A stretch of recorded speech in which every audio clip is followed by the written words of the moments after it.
You're live. Thank you. Good evening and welcome. This is a regularly scheduled meeting of the Bangor City Council. Today is Monday, July 8th, 2024.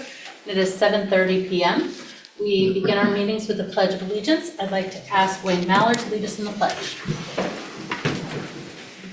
Pledge allegiance to the flag of the United States of America and to the republic for which it stands, one nation under God, indivisible, with liberty and justice for all. Thank you. This is the portion of the meeting set aside for public comment. Public comment, whether in person or on Zoom, requires you to state your name and whether you are a resident of Bangor. Inappropriate or offensive remarks may be interrupted and removed. The council chair has discretion over the time allowed for comment. Tonight we will have 60 minutes for public comment. Each speaker will be limited to 3 minutes for comment. If you do not live in Bangor or own property in Bangor, please allow those who do live and own property here to have the opportunity to speak first. If you'd like to offer comment on any item not appearing on the regular agenda, you may approach the podium. On Zoom, the public may be recognized to speak by the hand raise function or on the phone by pressing *9.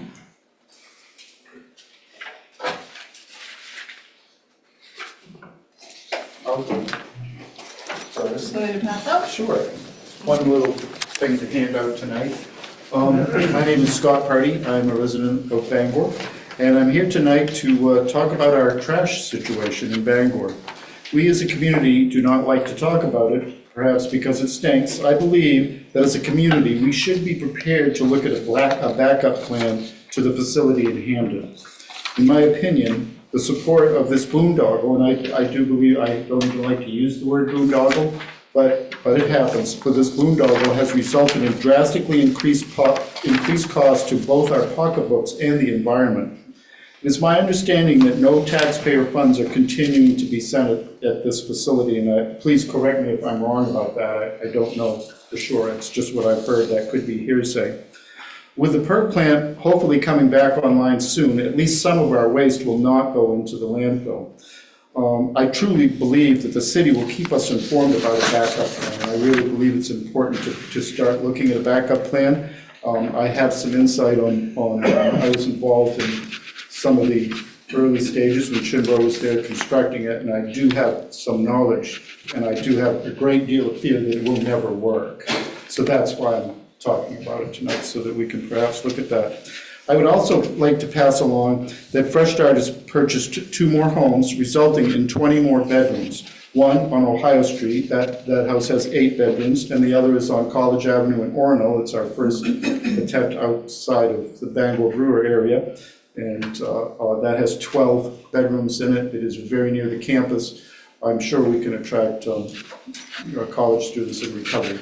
They need safe and affordable housing, and that's what it offers.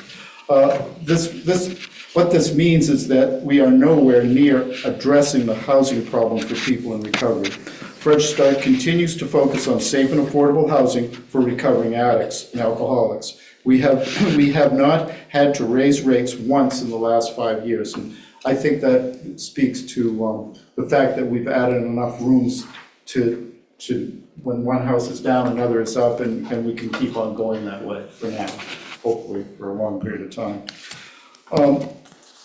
We remain fully self-supporting. That's an important thing to say. What I passed around to you also is a chart. I don't know if you've got this. I'd asked Debbie to send it to you folks before. I'm not sure that she did. But it tells where our population came from, the living arrangements prior to intake. And a big thing to look at is 87 of the 249 people that actually filled out our form, which represents 35% last year, were unhoused. So I know that we're making a difference, and I believe that truly. Without Fresh Start and our supporters, including the city, which is very important to say, there would have been more crime, homelessness, and most importantly, more deaths. Thank you. I'm leaving Tyler to present Part 7 of the OPC. Thank you.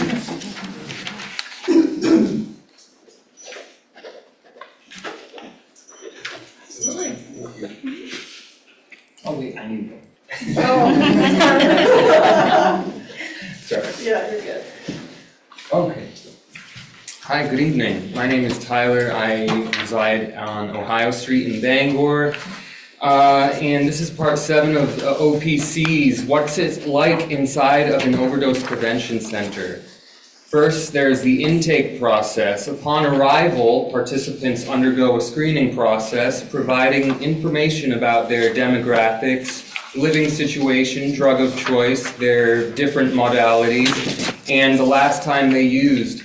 All participants consent to medical treatment and are at least 18 years of age. Confidentiality is a priority, and participants often have the option to remain anonymous. Pre-consumption. Before making their way to the consumption area, participants can opt to have their substances tested prior to consumption, and again, post-adverse reaction analysis. Participants are provided with the necessary hygienic supplies for consumption based on their preferred modalities. Hand hygiene is encouraged and harm reduction education is provided. Consumption. Ideally, this area of the OPC has an open floor plan enabling participants and staff to be in view at all times and sufficient lighting to ensure visibility and safe consumption. Each participant is allocated a booth with a flat, non-porous surface. Mirrors are strategically placed to allow staff to monitor all areas. Post-consumption.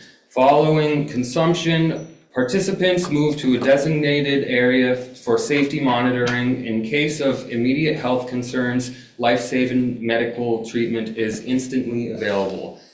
Staff engage with participants individually, offering support and referrals to addiction, medical and mental health treatment, housing, and social support programs, and may even offer amenities such as laundry, food, showers, and even more. My name is Tyler Shan. Thank you. Any questions? Have a good evening.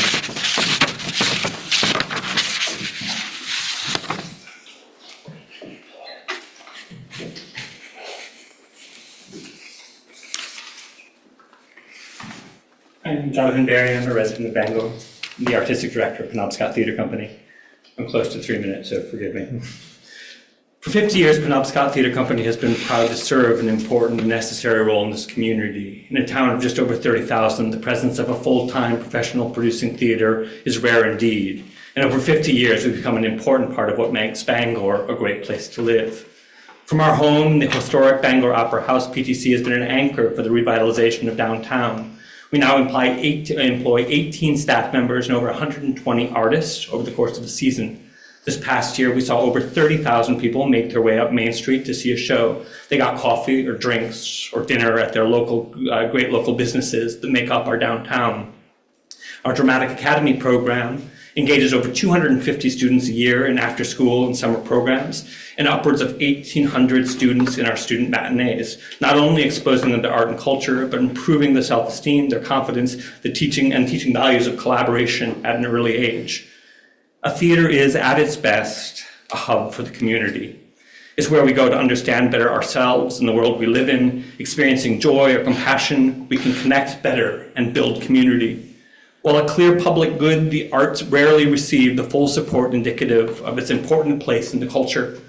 A healthy regional theater strives for a 50-50 split between earned and unearned revenue, and currently PTC's budget is closer to 70-30, relying heavily on ticket sales to achieve our nearly $2 million budget. With the COVID-19 pandemic, PTC saw our ticket revenue cut to 1/4 of what it had been before the pandemic. And the long-term nature of the shutdown has had an effect on the audience, with many people falling out of the habit of regular attendance. Despite increasing our audience each year, we are now only up to 16-17 levels. Add to that an economy that has increased our production by 35 to 40%, steep increases in insurance premiums, increased rates of pay for union actors, a reprioritization of organizations and foundations in their grants and giving, and PTC is in a clear and present danger of not being able to survive. The upcoming 24-25 budget sees us reducing by 15%, shifting from a $2.2 million organization to a $1.8 million. We made the difficult decision to cut a show for a main stage season, and we are more tragically having to cut staff, something we were able to avoid during the pandemic. This balances our budget, but it does not fill our immediate shortfall. Since April, we have raised nearly $120,000 and reduced show expenses by over $25,000. Despite those efforts, and even with a popular show running without immediate intervention, we are not projected to make our payroll through the end of August. We are grateful, of course, to the 1997 agreement, which forgives our mortgage, but in this challenging year, that support is simply not enough. Our current budget troubles are still directly related to the pandemic, and while we are confident in our next year's budget, we need now to support to enact it. Questions? It's not a question, it's a comment, and thank you for coming and speaking up about this. The theater is a big piece of Bangor. I mean, we all appreciate what you guys have been doing, and I hate to see, like, you know, something as big as this one, as important to our community, struggling like this. I would like, as a council, maybe to look into options. Sure. I don't know what we can do. I don't know. I'm not sure. I'm just throwing it out there that if there's something we can do to support you guys, I mean, I would love to look into that. I'll say that, you know, we had a $178,000 request through the ARPA. All of our current issues are directly related to the pandemic, and not getting that was a pretty significant downfall that has then sort of accumulated over the last year and a half. Other questions or comments? Councillor Fish?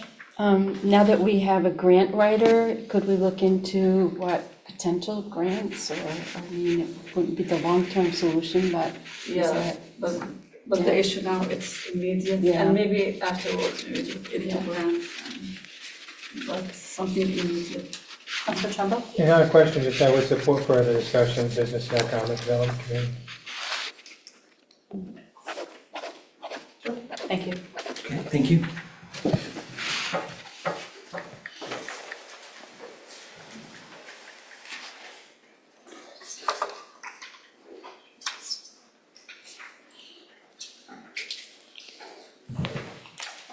My name is Justin Cardier. I'm a resident of Bangor on Essex Street. I may have a solution to his shortfall. The ARPA funds that we have used for the outhouses in Bangor, if we cancel that program immediately, you could fund the entire program, which I think would be a much better use of that money than the outhouses that we provided. The two that have already been installed, the doors don't even close. You have to reach under the door to pull the door closed to be able to latch it. The needle depository in the bathrooms, they don't lock. The one on Front Street disappeared in the first weekend. When I went to the one in Cascade Park on Monday morning after the first weekend it was installed, it was soaking wet inside because the roof doesn't even keep the rain out. Now, there's no lights in these bathrooms because they're not bathrooms, they're outhouses. And even the city worker and the gentleman who was working for the company that produced them, they both refer to them as outhouses. 150-gallon holding tanks like any standard outhouse, and that is a quote.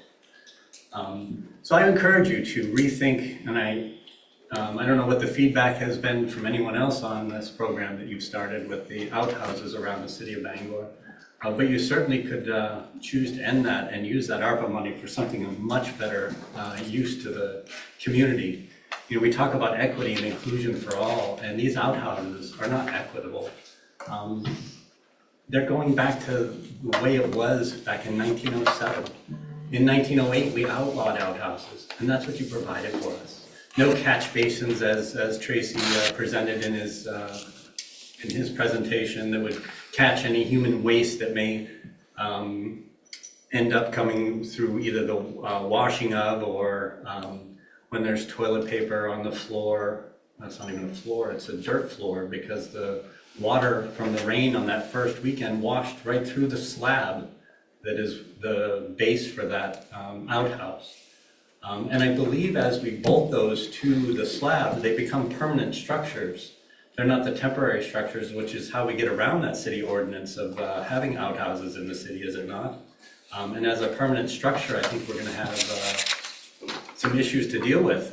These are supposed to be ADA compliant, but the doors are only 36 inches wide. The return spring that pulls the metal door closed at 107 decibels is what that tested at. This return spring's the same one I have on my camp on the screen door. It's a simple return spring. It's not, how is any of this ADA compliant? But the people of Bangor really deserve better. I'm really disappointed. There's a lot of great people on the city council, and we really can do better for the people of Bangor. And I really encourage you to maybe consider scrapping the outhouse program and supporting our theater program. Thank you.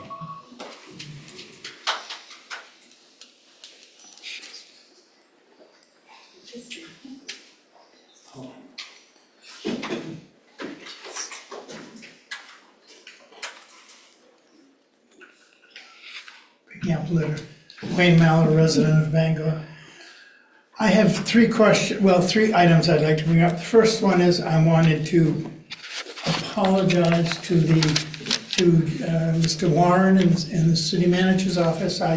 And also the city solicitor. I'd questioned them on permits required by the state, which were so stated in the statutes that they list online. But in talking with the state, they've had a new law passed, so they're no longer required. They were required to have a permit, but they're no longer required.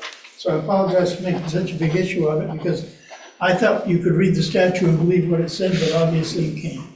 And our people were more knowledgeable than I, and than the state. Second question is, I'm glad to see that I've asked twice about motorized wheeled, I don't know what you want to call them, things, let's call them things, on the sidewalk, and I see that we are bringing it up. I'll be anxious to read the minutes to find out what's going on. Now, the third item I'd like to ask is the audit. I'm really confused as to when did we require the firm to deliver the audit? And what is the excuse now that we're not getting it? I'm kind of confused. I work for a national public accounting firm, and I have never known anyone reliable enough to be an auditor not providing the required audit in a timely manner, and this does not seem to be timely. You're absolutely right, it is not timely, and the council is concerned about that. We have discussed it at multiple finance and meetings in the past.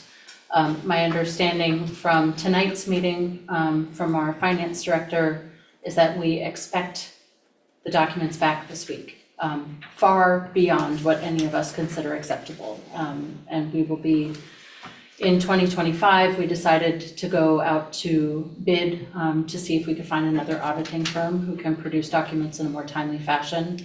There was a conversation as to whether or not to do it this year.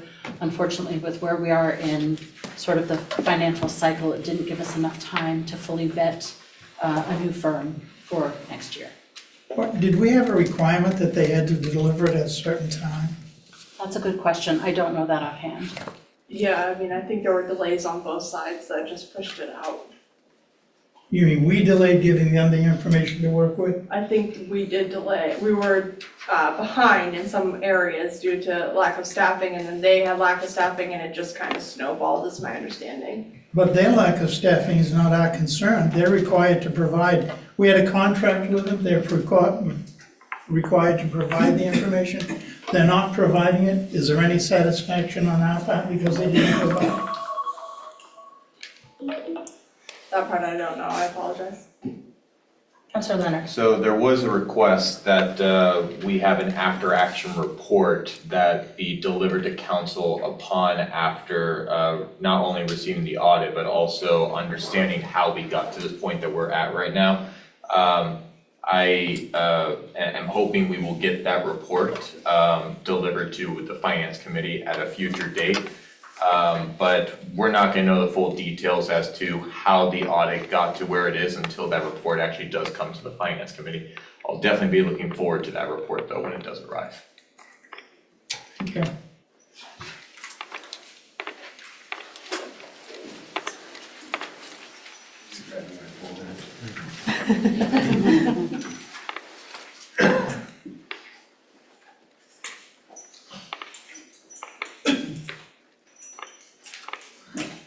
Good evening. I'm Valinda G, and I live on the Tree Street, and I've been in Bangor for 60 of my 70 decades, 73 coming up. I'm here wearing two hats tonight. One is for Penobscot Theater as a volunteer for the theater. The other hat is as a handicapped senior citizen of the community of Bangor. And before I launch into my frustrations and contumely, I do want to compliment the city of Bangor on the incredibly beautiful floral arrangements and the murals and all of the artwork around our city. It is absolutely fabulous. And it shows me that this city has money and is willing to invest money in its arts. I do will call at Penobscot Theater, which means I sit at the desk as our clientele comes into the theater to see the shows. So I hear what they have to say about their struggles of getting up to the theater because of parking, etc., in the icy danger of winter and the blistering heat of summer. And many of those are our senior patrons. These are the people that really support us to the most extreme. And I've noticed that the Bangor parking garage, which is a massive endeavor in order to offer parking to the people of the community who are coming into our community to enjoy the arts and to enjoy the restaurants and to enjoy the parks and the concerts, closes at 9 o'clock. Our shows are not over at 9 o'clock. We need to have that kind of parking available to our patrons and our older citizens after 9 o'clock. And perhaps to find a way to keep the lower end of that parking lot open for people who are enjoying the arts after 9 o'clock. And wouldn't it be wonderful, as with when we had the folk festival, the casino and the folk festival had carts to help people who were handicapped to get from place to place to place. Why can't we have shuttles during theater nights and maybe on the weekend nights when we're having the big concerts from the parking garage up that massive hill to where people are actually going? It is very hard on elderly people to be walking up that hill. And for many of them, because they are so afraid of getting a ticket or parking in the wrong place or doing the wrong thing, they're going to go to where they know they can park safely, regardless of how difficult it is for them to maneuver. And it is. So, we have an area in front of the theater that really frustrates me because there is one handicap parking and then all the rest is regular parking. We need a lot more handicap parking in Bangor. We are an aging community, an aging state, an aging nation. We need to be taken seriously. Ma'am, your time is up. Oh, no! Yes, thank Oh you. my gosh, please help us with that. Well, my idea for that is we were told that we could put cones out, but we need Ma'am, cones that your time say is up. handicap parking. Thank you. Thank you. Is there anyone else in the room? Please do.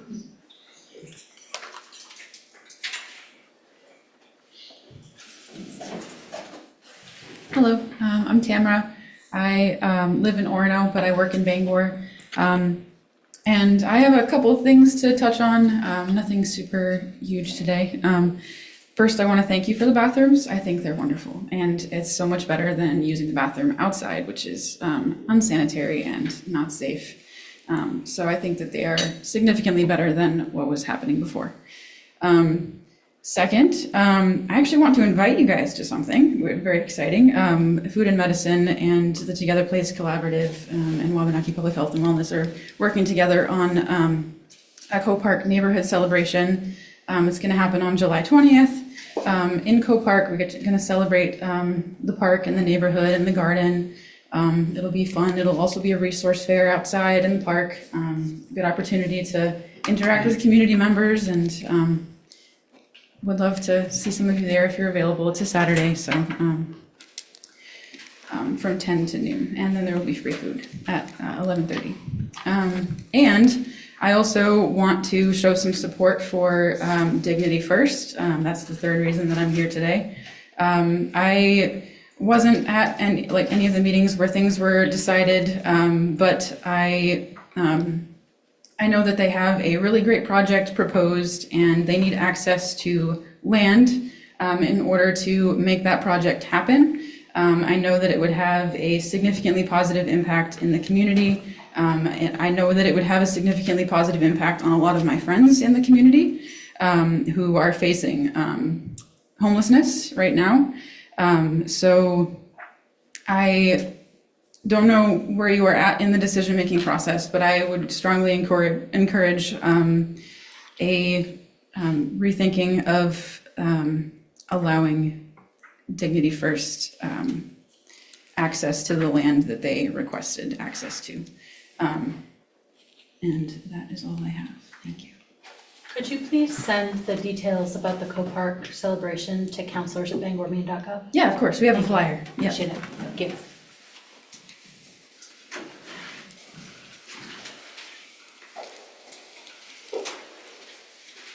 I wasn't going to speak tonight, but my name is Hillary Simmons, and I'm a resident on the Tree Streets. About the bathrooms, I have numerous pictures that I will be sending out after this meeting to everybody. I just went to the bathroom downtown. The door is wide open, because like Justin said, it won't shut. There are lighters and just all sorts of personal belongings of everybody all over it. When I went the last time, and I spoke to Tracy Willette about it, in regards to there was no toilet paper. You know, if we're going to do this, and I will say I have been against it all along, but if we're going to do it, we've got to do it right. When I talked to Tracy Willette in regards to the cleaning of the bathrooms, yes, they were just cleaned at 5 o'clock. This was at 6:45. You can't tell me that we went through 3 rolls of toilet paper in the bathroom between 5 and 6:45 at Cascade Park. Water, just as Justin said, water everywhere. What's that gonna do in the wintertime? When the water freezes and ice, we're gonna have somebody fall, hit their head, crack their head open, something more is going to happen. Again, we need to get the process right. I understand we're just rolling it out, but let's really look into it and straighten it out.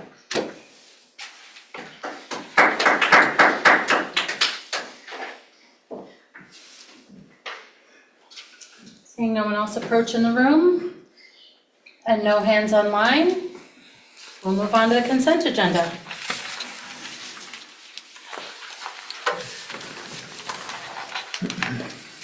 Minutes of Bangor City Council regular meeting of June 24, 2024, Government Operations Committee meeting of June 3rd, 2024, and June 17th of 2024, and Infrastructure Committee meeting on June 17th, 2024.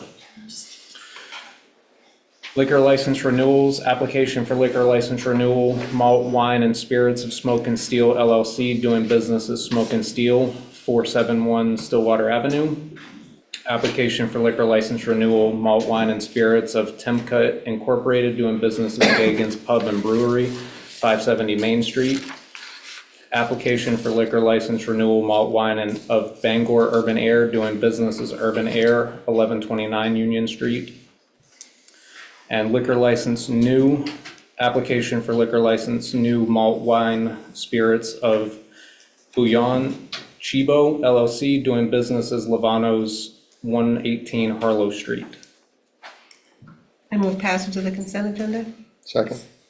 There's a motion and a second. Questions or discussion? Consent agenda has passage. Referrals to committee and first reading. 24-218 ordinance, amending chapter 23 of the Bangor Code of Ordinances by reducing the number of members required for a quorum of the Pinjajawak Marsh Mall Management Commission, first reading. I move this item be referred. Second. There's a motion and a second. Seeing no doubt, the item is referred. Unfinished business. 24-216 resolve, authorizing the city manager to accept and appropriate $1,231,588 in McKinney-Vento homeless assistant funds from the U.S. Department of Housing and Urban Development. Councilor Yakubaga. Thank you. I move the passage of Resolve 24-216. Second. Thank you.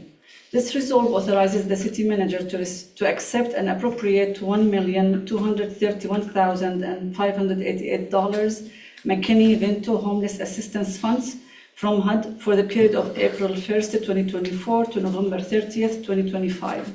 There are 4 grants in the total amount of $1,231,588 to provide shelter plus care rental assistance to qualified individuals and families to live in Bangor and other communities in Penobscot County. Shelter plus care rental assistance promotes housing stability by paying rent for homeless individuals and families. Participants needing case management services are assisted by the Shelter plus care rental assistance housing specialist through referrals for life skills such as healthy living, financial literacy, and employment. These funds are granted through the main continuum of care selective competition process.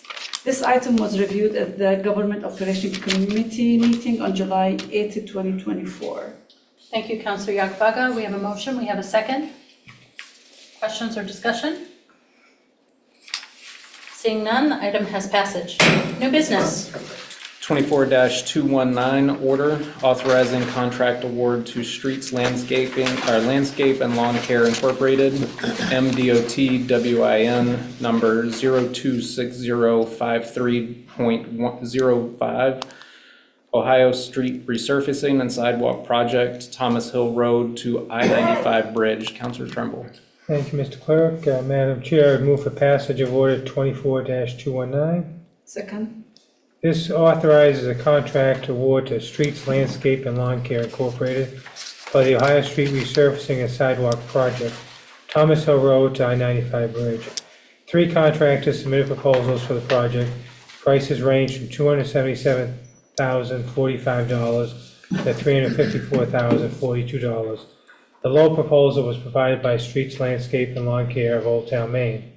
The project consists of a mill and fill on Ohio Street, beginning at an intersection of Thomas Hill Road and extending northerly to the I-95 bridge. This is a Maine DOT Municipal Partnership Initiative project with 50-50 funding and is included in the city's current budget. This was reviewed early tonight at the Finance Committee and recommended for approval. Thank you, Councilor Trumbull. We have a motion. We have a second. Questions or discussion on this item? Seeing none, it has passage. Next item. 24-220, order authorizing the lease reassignment with Pramuk Bangor Suites Airport LLC as the lessee for the Bangor Suites parking lot located on Onland Road. Councilor Fish. Thank you, Sir Clerk. Madam Chair, I'd like to move for passage item number 24-220. Second. This order authorizes reassignment of a lease for space at Bangor Suites parking lot located adjacent to 250 Odland Road from the current leaseholder, LG Bangor LLC, to Pramuk Bangor Suites Airport LLC as the lessee. The new owner has acquired the Bangor Suites property and plans extensive renovations.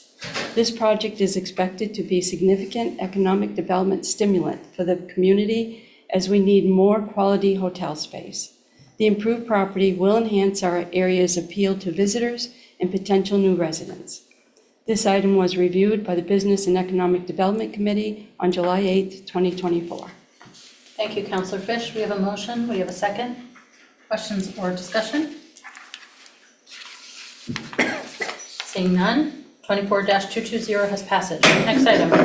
24-221, order authorizing contract award to Sargent Corporation to construct a parking lot on Godfrey Boulevard and replace an aged sewer line in the amount of $4,468,000. Councilor Fournier. Thank you, Sir Clerk. Madam Chair, I'd like to make a motion for order 24-221. Second. Thank you. This order authorizes a contract to Sargent Corporation to construct an 800 space parking lot on Godfrey Boulevard and replace an aged sewer line. 5 contractors submitted bids for this project and range from $4,468,000 to just over $7.8 million. The low bid was provided by Sargent Corporation. Sargent Corporation has recently completed a successful stormwater canal upgrade project at the airport, creating a positive relationship with the company. The airport recommends awarding the construction of the 800-plus space parking lot, as well as the replacement of the aged sewer line to Sargent Corporation in the amount of $4,468,000. This item was reviewed earlier tonight at the Finance Committee. Thank you, Councilor Fournier. We have a motion. We have a second. Questions? Discussion? Seeing none, the item has passage. Next item. 24-222 order authorizing the application for Stage 1 grant under US DOT's Strengthening Mobility and Revolutionizing Transportation Grant Program in the amount of up to $2 million at the Bangor International Airport. Councilor Schaefer. Thank you, Sir Clerk. I move passage of Order 24-222. Second. This order will authorize staff to apply for a grant under the Strengthening Mobility and Revolutionizing Transportation SMART grant program for the United States Department of Transportation, USDOT, in the amount of $2 million for airport energy master planning and addressing energy resiliency. The Bangor International Airport is a crucial infrastructure asset that is underpowered and seeks to enhance its sustainability and energy efficiency facility operations. The U.S. Department of Transportation offers the SMART grant program to support planning and implementation projects that enhance the efficiency and sustainability of transportation infrastructure. Stage 1 offers funding opportunities specifically for conducting comprehensive energy master planning to optimize energy usage, reduce environmental impact, and improve operational efficiency. If awarded, the SMART grant Stage 1 funding would enable Bangor International Airport to develop a detailed energy master plan that aligns with the city's goals for sustainability and energy efficiency, thereby ensuring the long-term resilience and environmental stewardship of the airport. The Stage 1 SMART grant program funds up to $2 million of planning and prototyping efforts and does not have a local match component. This item was reviewed by the Business and Economic Development Committee on July 8th, 2024. Thank you, Councilor Schaefer. We have a motion. We have a second. Questions or discussion on this item? Seeing none, the item has passage. Next item, please. 24-223 resolve designating the city of Bangor as a B City USA affiliate. Councilor Trimble. Thank you, Clerk. Madam Chair, I would move passage of Resolve 24-223. Second. This would designate the city of Bangor as a B City USA affiliate. Native bee and other pollinator populations have declined significantly in the past several decades, to the extent that the United Nations has declared it a threat to the global food supply. The city can help address the issue of pollinator declines by taking steps to be recognized as a Bee City USA. This commitment includes adopting policies that support native pollinators and educating the public on pollinator conservation. The focus of policy and educational efforts would center around increasing the abundance of native plants, finding nest sites for native bees, and reducing the use of pesticides. Attaining this status supports the city's livability index, which impacts positively on recruitment of new residents and businesses. This was reviewed and recommended for passage at the Business and Economic Development Committee meeting on May 6th. And we actually have a new bee mural downtown as well, so we're getting ready to the bees today. Thank you, Councilor Trimble. We have a motion. We have a second. Questions or discussion on this item? Greg Edwards is in the room. I know your organization has been instrumental in helping move this forward. Is there anything you'd like to say? You don't have to. Thank you. Seeing no doubt, the item has passage. Will be a Bee City. Love it. That brings us to the end of the regular scheduled agenda for tonight. Do we have any comments from staff? Just waves as per usual. Closing comments, Councilor Schaefer. Good night. Councilor Fournier. Good night. Councilor Leonard. Good night. Councilor Trumbull. Good night. Councilor Yakbaga. I want to say good night, but I want to say thank you so much for Bangor Parks and Rec and Police Department and everyone who contributed to the success of July 4th activities. It was a big day, a big night, and everyone had a blast. Thank you so much. Councilor Haas. Good night. Councilor Fish. Good night. I'd love to echo that from the parade to the fireworks. A good time was had by all. It's one of the things that makes Bangor special in the summertime when you see other communities sort of scaling back on their celebration of Independence Day. Bangor continues to go all out, and it's something I think we can be very proud of. Also wanted to say thank you to the folks both from Parks and Rec and some of the neighboring churches, as well as the Health Equity Alliance, who organized the memorial for Charlie Howard that happened yesterday. There were about 100 people who showed up to remember a man whose life was cut short because he refused to live his life in the closet. That was 40 years ago, and we have come very far, but we still have a ways to go. Just a good reminder that we can have legislated equality, but there's no substitute for lived equality. I'm really happy to see that people in this community continue to show up and support each other, and we have an amazing community here. That is it for me. We are adjourned. Thank you.